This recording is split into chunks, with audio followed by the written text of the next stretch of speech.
ഒരു പ്രമേഹ രോഗിയുടെ ഒരു ദിവസത്തെ ഭക്ഷണക്രമം നമുക്കൊന്ന് നോക്കാം. എന്ന് വെച്ചാൽ ഇന്നത്തെ അവസ്ഥയിൽ എനിക്ക് തോന്നുന്നു ഒരു കുടുംബത്തിൽ ഒരാളെങ്കിലും ഡയബറ്റീസിന് ഒരു വിധത്തിൽ ഒന്നെങ്കിൽ അതിൻ്റെ സ്റ്റാർട്ടിങ് സ്റ്റേജിലായിരിക്കും, അല്ലെങ്കിൽ അത്യാവശ്യം എസ്റ്റാബ്ലിഷ്ഡ് ആയിട്ട് ഡയബറ്റീസ് ഉള്ള ആൾക്കാർ ഒരു കുടുംബത്തിൽ ഒരാളെങ്കിലും കാണും. ഇന്നത്തെ അവസ്ഥ അതാണ്.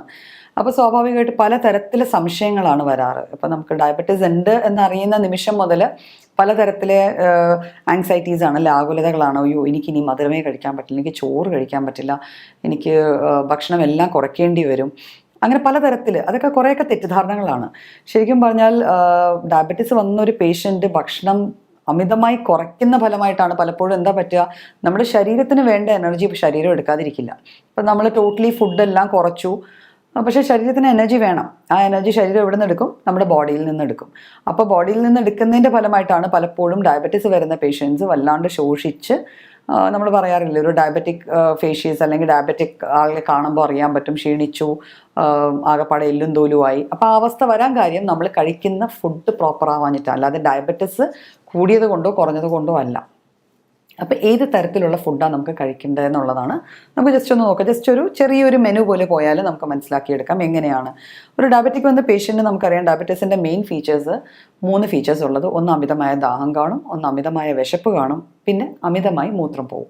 ഈ 3 ലക്ഷണങ്ങൾ ഒരാളിൽ കണ്ടു കഴിഞ്ഞാൽ അയാൾക്ക് ഡയബറ്റീസ് ഉണ്ടോ എന്ന് സംശയിക്കേണ്ടിയിരിക്കുന്നു.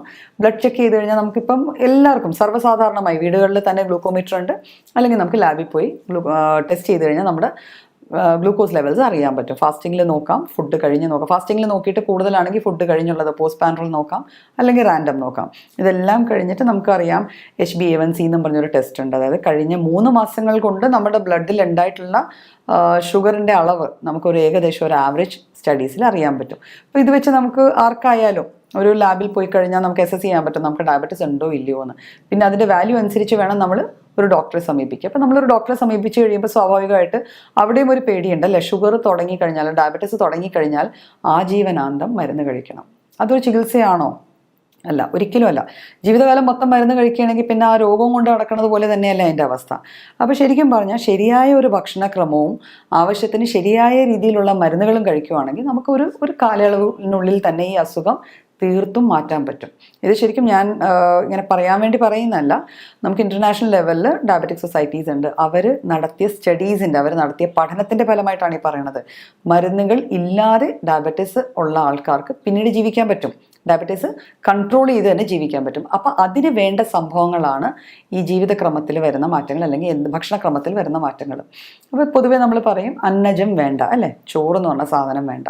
നമ്മൾ ജനിച്ച് കഴിഞ്ഞ് നമ്മൾ ആദ്യമായിട്ട് എനർജി ഗെയിം ഫുഡായിട്ട് കഴിക്കുന്ന സാധനം, അതായത് പാലല്ലാതെ അല്ലെങ്കിൽ കുറുക്കല്ലാതെ കഴിക്കുന്നത് ചോറാണ്, അല്ലെ? നമുക്ക് ചോറൂണെന്ന് പറഞ്ഞ് നാവഴിച്ചിരുന്ന ചോറാണ്. ഈ ചോറ് ഒരു സുപ്രഭാതത്തിൽ ഇനി കഴിക്കരുത് എന്ന് പറഞ്ഞാൽ ചിലപ്പോൾ നമ്മൾ കടിച്ചു പിടിച്ച് കഴിക്കാതെയൊക്കെ ഇരിക്കും. ഒരു ഡയബറ്റീസ് തുടങ്ങുമല്ലേ, ഇനി കഴിക്കേണ്ട എത്ര നാൾ? അപ്പം അത് പ്രാക്ടിക്കൽ അല്ല. നമുക്ക് ചോറ് കഴിക്കാം, പക്ഷേ അതിൻ്റെ അളവിലും അത് കഴിക്കുന്ന രീതിയിലും വരുത്തേണ്ട മാറ്റങ്ങളാണ് നമ്മൾ എടുക്കേണ്ടത്. പിന്നെ അരിയാഹാരം തീർത്തുമില്ല. പലരും ചെയ്യാറുണ്ട്, രാവിലെ ചപ്പാത്തി, ഉച്ചയ്ക്ക് ചപ്പാത്തി, വൈകുന്നേരം ചപ്പാത്തി, അല്ലെങ്കിൽ രാവിലെ ഓട്സ്, ഉച്ചയ്ക്ക് ചപ്പാത്തി, വൈകുന്നേരം ചപ്പാത്തി. അതിൻ്റെ ഒന്നും ആവശ്യമില്ല. നമുക്ക് ഒരു നേരം അരിയാഹാരം കഴിക്കാം, അത് ചോറായിട്ടോ. ഇനിയിപ്പം നമ്മൾ ബ്രേക്ക്ഫാസ്റ്റ് എടുത്തു കഴിഞ്ഞാൽ നമ്മളൊരു മലയാളികളുടെ വീട്ടിൽ ഉണ്ടാക്കുന്ന ഭക്ഷണങ്ങളാണ്, അല്ലെ? ബ്രേക്ക്ഫാസ്റ്റ് എന്തൊക്കെയാണ്? ഇഡ്ഡലി ഉണ്ടാവാം, ദോശ ഉണ്ടാവാം, പുട്ടാവാം, ഇടിയപ്പമാവാം, അപ്പമാകാം, അല്ലേ? ഇങ്ങനത്തെ കുറേ സാധനങ്ങൾ, കോഴിക്കോട്ട, അങ്ങനെ കുറേ സാധനങ്ങളുണ്ട്. അപ്പം ഇതിൽ എന്തും നമുക്ക് ബ്രേക്ക്ഫാസ്റ്റ് ആയിട്ട് കഴിക്കാമോ എന്നൊരു ചോദ്യം വന്നാൽ കഴിക്കാം. ഡയറക്റ്റ് ഷുഗേഴ്സ് ഇല്ലാത്ത ഇടിയപ്പവും പഞ്ചസാരയും പറ്റില്ല, ആ രീതിയിലായിരിക്കണം. അപ്പം നമുക്ക് എന്ത് കഴിക്കണമെങ്കിലും നമുക്ക് കഴിക്കുമ്പോൾ നമ്മൾ അതിൻ്റെ പോർഷൻസ് കുറയ്ക്കുക. അതായത് ഒരു ഡയബറ്റീസ് ഡെവലപ്പ് ചെയ്യുന്ന ആൾ ഭക്ഷണം പൂർണ്ണമായിട്ടല്ല കുറയ്ക്കേണ്ടത്, ഭക്ഷണത്തിൻ്റെ പോർഷൻസ് കുറയ്ക്കുക. അരിയാഹാരവും ഗോതമ്പ് ആഹാരവും തമ്മിലുള്ള വ്യത്യാസം ഇത്രയേ ഉള്ളൂ. അരിയാഹാരം നമ്മൾ കഴിച്ച് ചെന്ന ഉടനെ പെട്ടെന്ന് ദഹിച്ചു മാറും. അപ്പോൾ പെട്ടെന്ന് നമ്മുടെ ബ്ലഡിലെ ഷുഗറിൻ്റെ ലെവൽസ് കൂടും. അപ്പോൾ അത് കൂടാതിരിക്കാൻ വേണ്ടിയാണ് നമ്മൾ യൂഷ്വലി അരിയാഹാരം കുറച്ച് കഴിക്കാൻ പറയുക. അപ്പോൾ അരിയാഹാരത്തിൽ തന്നെ ഇപ്പോൾ ചില സാധനങ്ങളുണ്ട്, ആവിയിൽ വേകുന്ന സാധനങ്ങളുണ്ട് നമുക്ക്, അല്ലേ? ഇഡ്ഡലിയിലുള്ള ഏറ്റവും വലിയ പ്രത്യേകത എന്ന് വെച്ചാൽ അരിയാണെങ്കിലും അതിൽ ഉഴുന്ന് ചേരുന്നത് കൊണ്ട് അതിൻ്റെ പ്രോട്ടീൻ പാർട്സാണ് മുന്നിട്ട് നിൽക്കുന്നത്. അപ്പോൾ അതുകൊണ്ട് ഇഡ്ഡലി ഒരു ഐഡിയലി നല്ല ഫുഡാണ്, നമുക്ക് കഴിക്കാം. ചപ്പാത്തി കുഴപ്പമില്ല. ചപ്പാത്തിയിൽ ഒരിക്കലും നമ്മൾ നെയ്യോ എണ്ണയോ ഒന്നും കൂടുതൽ കഴിക്കരുത്. എന്ന് വെച്ചാൽ നമുക്ക് എനർജി കുറച്ച് മതി, കാലറീസ് കുറച്ച് മതി. അപ്പോൾ ഈ നമ്മൾ 5-6 ഇഡ്ഡലിയൊക്കെ കഴിച്ചുകൊണ്ടിരിക്കുന്ന ആളോട് നാളെ 2 ഇഡ്ഡലി കഴിച്ചാൽ മതി എന്ന് പറഞ്ഞാൽ ബുദ്ധിമുട്ടായിരിക്കും. അപ്പോൾ നമ്മൾ ചെയ്യേണ്ടതെന്ന് വെച്ചാൽ ഇതിൻ്റെ കൂടെ കഴിക്കുന്ന ഭക്ഷണം, ഇപ്പോൾ സാമ്പാറാണെങ്കിൽ അതിലെ കഷ്ണങ്ങൾ കുറേയേറെ കഴിക്കുക. അപ്പം കാർബോഹൈഡ്രേറ്റ് കുറഞ്ഞടങ്ങിയിരിക്കുന്ന പച്ചക്കറികൾ മാത്രം ചേർത്ത് വേണം നമ്മൾ സാമ്പാറോ ചമ്മന്തിയോ തക്കാളി ഇങ്ങനത്തെ എന്തെങ്കിലും സാധനങ്ങൾ ആ കൂടെ അങ്ങ് കഴിക്കാം. ഇതിൻ്റെ കൂടെ വേണമെങ്കിൽ നമുക്കൊരു ഒരു പുഴുങ്ങിയ മുട്ടയോ അതിൻ്റെ വൈറ്റ്സ്, ഇപ്പം വണ്ണം സാധാരണ പ്രമേഹം കാണപ്പെടുന്ന ആൾക്കാരിൽ കുറച്ച് അമിതമായ വണ്ണമൊക്കെ ഉണ്ടാവാറുണ്ട്. അപ്പോൾ അവർ വേണമെങ്കിൽ യോക്സ് കഴിക്കണം. അതായത് മുട്ടയുടെ മഞ്ഞ റെഗുലർലി കഴിക്കണമെന്നില്ല, പക്ഷേ കഴിക്കുന്നതിൽ ആഴ്ചയിൽ ഒരു 3-4 മഞ്ഞ കഴിച്ചൊന്നും പറഞ്ഞൊന്നും സംഭവിക്കത്തില്ല. അതിൽ കൂടുതൽ അമിതമായി കഴിക്കേണ്ട, പക്ഷെ ഒരു മുട്ടയുടെ വെള്ള വേണമെങ്കിൽ അതിൻ്റെ കൂടെ കഴിക്കാം. പാല്, ചായ ഇതൊക്കെ പൂർണ്ണമായിട്ട് നിർത്തേണ്ട കാര്യമില്ല. ശരിക്കും പറഞ്ഞാൽ ഒരു 150 മുതൽ 200 ml വരെ നമുക്ക് പാല് ഒരു ദിവസം കഴിക്കാം, ചായയായിട്ടോ പാലായിട്ടോ. പക്ഷേ മധുരം ചേർക്കാൻ പാടില്ല, അതിൽ പഞ്ചസാര എന്നുള്ള ഫാക്ട് വരാൻ പാടില്ല. നമുക്ക് ഡയറക്റ്റ് ഷുഗേഴ്സ് ഒന്നും തന്നെ വേണ്ട. അപ്പോൾ പലരും ചോദിക്കാറുണ്ട്, പഞ്ചസാരയല്ല ഞങ്ങൾ ചക്കരയിട്ട് കാപ്പി കുടിച്ചോട്ടെ എന്ന്. ചക്കരയും ശർക്കരയും എന്തും ആയിക്കോട്ടെ, അത് ഫൈനലി ഗ്ലൂക്കോസ് ആയിട്ടാണ് മാറുന്നത്. അപ്പോൾ അതിൻ്റെ ഗ്ലൂക്കോസിൻ്റെ മധുരത്തിൻ്റെ വാല്യൂ കൂടുതലാണ്. അത്ര എനർജി നമുക്ക് വേണ്ട.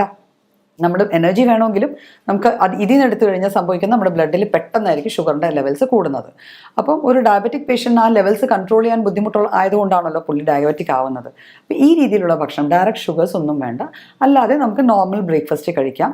ബ്രേക്ക്ഫാസ്റ്റിൻ്റെ കൂടെ ഫ്രൂട്ട്സ് പലരും ചോദിക്കാറുണ്ട് കഴിക്കാൻ പറ്റുമോ. ഫ്രൂട്ട്സ് കഴിക്കുന്നതുകൊണ്ട് വലിയ വിഷയങ്ങൾ ഉണ്ടാവില്ലെങ്കിൽ പോലും ഒരു സ്പെസിഫിക് കാറ്റഗറി ഓഫ് ഫ്രൂട്ട്സ്, കുറച്ച് ഫ്രൂട്ട്സ്, ഇപ്പോൾ പഴം കഴിക്കാമെങ്കിലും പഴത്തിൽ എനിക്ക് തോന്നുന്നു റോബസ്റ്റ പഴം അല്ലെങ്കിൽ മറ്റേ ചെങ്കദളി പോലത്തെ പഴങ്ങൾ, ആ പഴങ്ങൾ കഴിക്കാം. പക്ഷെ അല്ലാത്ത മധുരം കൂടിയതും എല്ലാ ഫ്രൂട്ട്സിലും ഫ്രക്ടോസ്, അതും ഗ്ലൂക്കോസിൻ്റെ വേറൊരു ഫോമാണ് ഉണ്ട്. അത് പെട്ടെന്ന് ദഹിച്ചു മാറുന്ന സാധനങ്ങൾ. സോ അതും നമ്മൾ അവോയ്ഡ് ചെയ്യുക. ഫ്രൂട്ട്സിലാകെ നമുക്ക് ഓപ്റ്റ് ചെയ്യാവുന്ന ചില സാധനങ്ങളുള്ളത്, ആപ്പിൾ ഓപ്റ്റ് ചെയ്യാം. ഇതൊന്നും കുറേ ഏറെയല്ല കേട്ടോ. ഓറഞ്ചസ് ഓപ്റ്റ് ചെയ്യാം. പൈനാപ്പിൾ, ഇടയ്ക്കൊക്കെ പൈനാപ്പിൾ കഴിക്കാം. ചെനച്ച പേരയ്ക്ക, ചെനച്ച പപ്പായ, ഈ വക ഫ്രൂട്ട്സൊക്കെ നമുക്ക് കഴിക്കാം. പിന്നെ പലപ്പോഴും നമ്മളിപ്പം എടുത്തു നോക്കിയാൽ ഞാൻ പറഞ്ഞല്ലോ, നമ്മൾ ഫേസ്ബുക്കോ അല്ലെങ്കിൽ അങ്ങനത്തെ സോഷ്യൽ മീഡിയ ഒക്കെ എടുത്തു നോക്കുമ്പോൾ പലതരം എക്സോട്ടിക് ഫ്രൂട്ട്സ് ഉണ്ടല്ലോ. ഡ്രാഗൺ ഫ്രൂട്ട്, കിവി, പിന്നെ ബട്ടർ ഫ്രൂട്ട്, ഇത്തരത്തിലുള്ള അതിനൊക്കെ കുറേ വാഗ്ദാനങ്ങളും ഉണ്ട് അതിൻ്റെ പിന്നിൽ അല്ലേ. അത് കഴിച്ചാൽ അങ്ങനെ മാറും, സ്ട്രോബെറീസ്, അങ്ങനെയൊന്നുമില്ല. നമ്മളുടെ ബോഡിക്കും നമ്മളുടെ എൻവയറമെൻറ്റിലും ഏറ്റവും പറ്റുന്ന രീതിയിലുള്ള സാധനം നമ്മുടെ ചുറ്റുവട്ടമുള്ള പ്രകൃതി നമുക്ക് തരുന്നുണ്ട്. അപ്പോൾ പരമാവധി നമ്മുടെ ചുറ്റുവട്ടവും കിട്ടുന്ന ഫ്രൂട്ട്സ് മാത്രം കഴിച്ചാൽ മതി. പിന്നെ ഓവർലോഡഡ് വിത്ത് ഷുഗർ ഫ്രൂട്ട്സ് എന്ന് പറയുന്നത് ചക്ക, മാങ്ങ, മുന്തിരിങ്ങ, ഇതൊക്കെയാണ്. ഇവയൊന്നും അവോയ്ഡ് ചെയ്യണതായിരിക്കും നല്ലത്. അത്യാവശ്യം ഒരു ചെറിയ പീസോ വല്ലതും കഴിക്കുക, അതിനപ്പുറം ഇത് റെഗുലർലി കഴിക്കാതിരിക്കുക. ചക്കയെക്കുറിച്ച് ഒരു കോൺട്രവേഴ്സി ഉണ്ട്, ചക്ക കഴിച്ചാൽ പ്രശ്നമുണ്ടോ ഇല്ലയോ എന്നൊക്കെ. ചക്കക്കുരു ഇത് 100 വെക്കുന്നതിന് മുമ്പുള്ള സ്റ്റേജ് വരെ ചക്ക കഴിക്കാം. അല്ലാത്ത ചക്ക കഴിക്കുന്നത് ഷുഗർ കൂട്ടും. അങ്ങനെ ചക്ക കഴിക്കുവാണെങ്കിൽ വേറെ sources of carbohydrates cut off ചെയ്യുകയും ചെയ്യണം. അപ്പം ഇത്രയായിരുന്നു ബ്രേക്ക്ഫാസ്റ്റ് കഴിഞ്ഞ് ഫ്രൂട്ട്സിൻ്റെ കാര്യം. ചിലർക്ക് ഒരു 11 മണി 11:30 ആകുമ്പോൾ ഒരു മിഡ് മോർണിംഗ് സ്നാക്കിംഗ് ശീലമുണ്ട്. പലരും ബിസ്ക്കറ്റ് ഒരു ഓപ്ഷൻ പറയാറുണ്ട്. പക്ഷേ ബിസ്ക്കറ്റ്സ് നമ്മൾ ഏത് ഫ്ലേവർ എടുത്താലും എന്താണെന്ന് പറഞ്ഞെടുത്താലും അതിൻ്റെ ബേസ് ഓഫ് പ്രിപ്പറേഷൻ മൈദ തന്നെയാണ്. സോ ബിസ്ക്കറ്റ്സ് അവോയ്ഡ് ചെയ്യാം. അവിടെ നമുക്ക് എടുക്കാവുന്നത് സിമ്പിൾ സാലഡ്സ് ആവാം. കുക്കുംബറാണ് ഏറ്റവും നല്ല സാലഡ് ഉണ്ടാക്കാൻ പറ്റുന്ന സാധനം. ഒരു കുക്കുംബേഴ്സ് ആവാം. പിന്നെ അല്ലെങ്കിൽ 1-2 നട്ട്സ് ആകാം. അതുമല്ല എങ്കിൽ നമുക്ക് ശരിക്കും പറഞ്ഞാൽ കുറച്ച് പോപ്കോൺസ് ആകാം, ഒരു പിടി പോപ്കോൺസ് ആകാം. അപ്പോൾ ഇത്തരത്തിലുള്ള സാധനങ്ങൾ മിഡ് മോർണിംഗിൽ കഴിക്കുക. ലഞ്ച് കഴിക്കുമ്പോൾ നമുക്ക് ചോറ് വേണ്ട എന്ന് ഞാൻ വെക്കണമെന്നില്ല, ചോറ് വേണ്ട എന്ന് വെക്കണമെന്ന് ഒരു കാരണവശാലും ഇല്ല. പക്ഷെ നമ്മൾ എടുക്കുന്ന ചോറിൻ്റെ പോർഷൻ എത്രയാണോ അതിൻ്റെ ഒരു 2 ഇരട്ടിയെങ്കിലും നമ്മൾ പച്ചക്കറികൾ കഴിക്കണം. പലപ്പോഴും ഞാൻ കാണാറുണ്ട് പല ഡയബറ്റിക് പേഷ്യൻസും അവിയൽ കഴിക്കുന്നു. അവർ പറഞ്ഞാൽ അവിയൽ ആണ് കഴിക്കുന്നത്. പക്ഷെ അവിയലിൽ ചേരുന്ന പച്ചക്കറികളാണ് നമ്മളെപ്പോഴും എണ്ണപ്പെടുന്നത്. അപ്പോൾ ഒരിക്കലും മണ്ണിനടിയിലുണ്ടാവുന്ന ചേമ്പ്, കാച്ചിൽ, പിന്നെ കായ, ഇതൊക്കെ കായ മണ്ണിനടിയിലുണ്ടാവുന്നതല്ല, പക്ഷെ അത് പച്ചക്കായ എന്നൊക്കെ പറയുമ്പോൾ കാർബ് കുറേ അധികം കൂടിയ സാധനങ്ങളാണ്. അപ്പോൾ ഇവയെല്ലാം അവോയ്ഡ് ചെയ്തുകൊണ്ട് നമുക്ക് വെള്ളം അധികം നിറഞ്ഞു നിൽക്കുന്ന മത്തങ്ങ, പടവലങ്ങ, പീച്ചിങ്ങ, അത്തരത്തിലുള്ള പച്ചക്കറികൾ ചേർന്നുണ്ടാവുന്ന കറികളായിരിക്കും കുറച്ചുകൂടെ ബെറ്റർ ആവുക. അപ്പം അത്തരത്തിലുള്ള നമ്മൾ എടുക്കുന്ന ചോറിൻ്റെ പോർഷൻ്റെ ഇരട്ടി പോർഷൻ പച്ചക്കറികളെങ്കിലും നമുക്ക് വേണം. അപ്പം നമുക്ക് സ്വാഭാവികമായിട്ട് ചോറിൻ്റെ അളവ് കുറയ്ക്കാൻ പറ്റും. പച്ചക്കറികൾ കൂടുതലുണ്ടെങ്കിൽ അതുകൊണ്ട് നമ്മുടെ വയറ് നിറയും. അപ്പം നമ്മുടെ വയറ് നിറയുക എന്നുള്ളത് മാത്രമേ നമ്മുടെ ഉദ്ദേശമുള്ളൂ. അതിൻ്റെ കൂടെ നമ്മുടെ എനർജി നീഡ്സും നടക്കണം. ഇപ്പം നോൺ വെജ് ആയിട്ടുള്ള ആൾക്കാരാണെങ്കിൽ പച്ചക്കറികളുടെ കൂടെ തന്നെ അവർക്ക് മത്സ്യമോ മാംസമോ എന്ത് വേണമെങ്കിലും അതിൻ്റെ കൂട്ടത്തിൽ കഴിക്കാം. ശ്രദ്ധിക്കേണ്ട ഒരു കാര്യം, ഇതൊന്നും ഡീപ്പ് ഫ്രൈഡ് ആയിരിക്കരുത്. വളരെ എണ്ണയിലിട്ട് കുറേ അധികം ഫ്രൈ ചെയ്ത് മൊരിച്ച്, അപ്പം അതിൻ്റെ ഗുണങ്ങളൊന്നും കിട്ടാൻ പോകുന്നില്ല. സോ ഷാലോ ഫ്രൈ അല്ലെങ്കിൽ കറിയിൽ നിന്നുള്ള കഷ്ണങ്ങൾ കഴിക്കുന്നതാണ് എപ്പോഴും ഒരു ഡയബറ്റിക് പേഷ്യൻറ്റിന് നല്ലത്. ഇത് കൂടാതെ ഇപ്പോൾ വയറ് നിറഞ്ഞില്ല എന്നുള്ളൊരു ഫീലിംഗ് ഉണ്ടെങ്കിൽ കുറച്ച് ഒരു അര ഗ്ലാസ് രസമോ അല്ലെങ്കിൽ മോരും വെള്ളമോ കൂടെ കുടിക്കാം. അതും നമ്മളെ വയറ് നിറയാൻ ഹെൽപ്പ് ചെയ്യും. നമുക്ക് വിശപ്പ് ഓക്കെ ആവും, നമുക്ക് ആവശ്യത്തിനുള്ള എനർജി കിട്ടുകയും ചെയ്യും. പിന്നെ ചായ സമയത്ത് നമുക്കൊരു ചായ കുടിക്കാം, അതും മധുരമില്ലാത്ത ചായ. പിന്നെ ചിലർക്ക് ഇപ്പം ഗ്രീൻ ടീ ഇഷ്ടമാണ് അല്ലെങ്കിൽ ലെമൺ ടീ ഇഷ്ടമാണ്, അതൊക്കെ യൂസ് ചെയ്യാം. അവിടെ ഒന്നും ഡയറക്റ്റ് ഷുഗേഴ്സും ഇൻഡയറക്റ്റ് ഷുഗേഴ്സും വേണ്ട, ബ്ലാൻഡായിട്ട് തന്നെ കുടിക്കുക. അക്കൂടെ നമുക്ക് വേണമെങ്കിൽ ഒരു സ്ലൈസ് ബ്രെഡോ അല്ലെങ്കിൽ അവൽ നനച്ചത്, ഒരു ചെറിയ പോർഷൻ അവൽ നനച്ചത് നമുക്ക് കഴിക്കാം. അതിൽ നമ്മൾ ശർക്കര യൂസ് ചെയ്യുവാണെങ്കിൽ മിനിമം ശർക്കരയും മിനിമം തേങ്ങ പ്ലസ് അവൽ, അല്ലെങ്കിൽ പോപ്കോൺസോ അല്ലെങ്കിൽ ഒരു എഗ് വൈറ്റോ, ഒന്നും പറ്റിയില്ലെങ്കിൽ ഒരു എഗ് വൈറ്റോ ഒക്കെ ചായയുടെ കൂടെ നമുക്ക് കഴിക്കാവുന്നതാണ്. പിന്നെ ഡിന്നർ പോർഷനിൽ വരുമ്പോഴാണ് എപ്പോഴും ഓർക്കേണ്ടത്, രാത്രി നമ്മൾ ദരിദ്രെ പോലെ കഴിച്ചാൽ മതി, കുറേ അധികം കഴിക്കേണ്ട കാര്യമില്ല. നമ്മളത് കഴിഞ്ഞ് ഒന്നും ആക്ടിവിറ്റീസിൽ പോകണില്ലല്ലോ. അപ്പോൾ കുറേ ലേറ്റ് ആവാതെ, അതായത് നിയർലി ഒരു 7:30 അല്ലെങ്കിൽ 8 അപ്പുറം പോകാതെ തന്നെ നമ്മൾ അത്താഴം കഴിക്കുക. അത്താഴം കഴിക്കുമ്പം ഒരു നല്ലൊരു ചോയ്സാണ് ഓട്സ്. ചിലർ ഓട്സ് കഴിക്കുമ്പോൾ ഇനി അസുഖക്കാരനായോ എന്നുള്ളൊരു തോന്നലൊക്കെ വരാറുണ്ട്. അങ്ങനെയുള്ളവർക്ക് ഓട്സ് വേണ്ട. അല്ലാത്തവർക്ക് ഓട്സ് വെള്ളത്തിലോ അല്ലെങ്കിൽ പാലും വെള്ളത്തിലോ കാച്ചി കഴിക്കാവുന്നതാണ്. ഓട്സ് അല്ലാതെ വെള്ളത്തിൽ ആണ് ചെയ്ത് കഴിക്കണമെങ്കിൽ അതിൻ്റെ കൂടെ കുറച്ച് ഉലുവയോ നമ്മൾ കരിഞ്ജീരകമോ ഒക്കെ ഇട്ട് നമ്മൾ സാധാരണ ഒരു കഞ്ഞി പോലെ ഉണ്ടാക്കി കഴിച്ചാൽ കുറച്ചുകൂടെ ഗുണം കിട്ടും. പിന്നെ അല്ലെങ്കിൽ 1 or 2 ചപ്പാത്തീസും സാലഡ്സും, ചപ്പാത്തിയുടെ കൂടെ സാലഡ്സ് ആയിരിക്കും നല്ല ചോയ്സ്. ചിക്കനോ മീനോ ഒക്കെ കഴിക്കാം, പക്ഷേ സാലഡ്സ് അതിൻ്റെ കൂടെ തന്നെ ഒരു നല്ല പോർഷൻ കുക്കുംബർ, ക്യാപ്സിക്കം, തക്കാളി ഇവയെല്ലാം കൂടെ ചേർന്ന്, അല്ലെങ്കിൽ സ്പ്രൗട്ട്സ്, അതായത് മുളപ്പിച്ച ചെറുപയറോ വലിയ വെള്ള ബോൾ കടല എന്ന് പറഞ്ഞ ചന മുളപ്പിച്ചതോ അല്ലെങ്കിൽ കടല തന്നെ മുളപ്പിച്ചതോ ഒക്കെ എടുത്ത് നമുക്കൊരു സാലഡ് പോലെ ഉണ്ടാക്കി അത് ഇതിൻ്റെ കൂടെ കഴിക്കാവുന്നതാണ്. രാത്രി അത്താഴത്തിൻ്റെ കൂടെ കഴിക്കാവുന്നതാണ്. കിടക്കുന്നതിന് ഒരു 2 മണിക്കൂർ മുമ്പെങ്കിലും നമ്മൾ അത്താഴം കഴിച്ചിരിക്കണം. അപ്പോൾ ഇത്തരത്തിലുള്ള ഒരു ചെറിയൊരു, ഇതിപ്പോൾ ഞാൻ സിമ്പിളായിട്ടുള്ള ഒരു ഡയറ്റ് പ്ലാനാണ് പറഞ്ഞത്. ഇതിൽ നമുക്ക് ഇഷ്ടമുള്ള രീതിയിൽ ചെറിയ ചെറിയ വേരിയേഷൻസ് ഒക്കെ വരുത്താം. ഇപ്പോൾ രാത്രി ചപ്പാത്തിക്ക് പകരം 2 ഗോതമ്പ് ദോശയാകാം, അല്ലെങ്കിൽ ഒരു ചെറിയ ചില്ല് ഗോതമ്പ് പുട്ടാകാം. അപ്പോൾ ഇത്തരത്തിലുള്ള ചെറിയ ചെറിയ മാറ്റങ്ങൾ നമുക്ക് ചെയ്ത് വരുത്തി കഴിക്കാവുന്നതേ ഉള്ളൂ.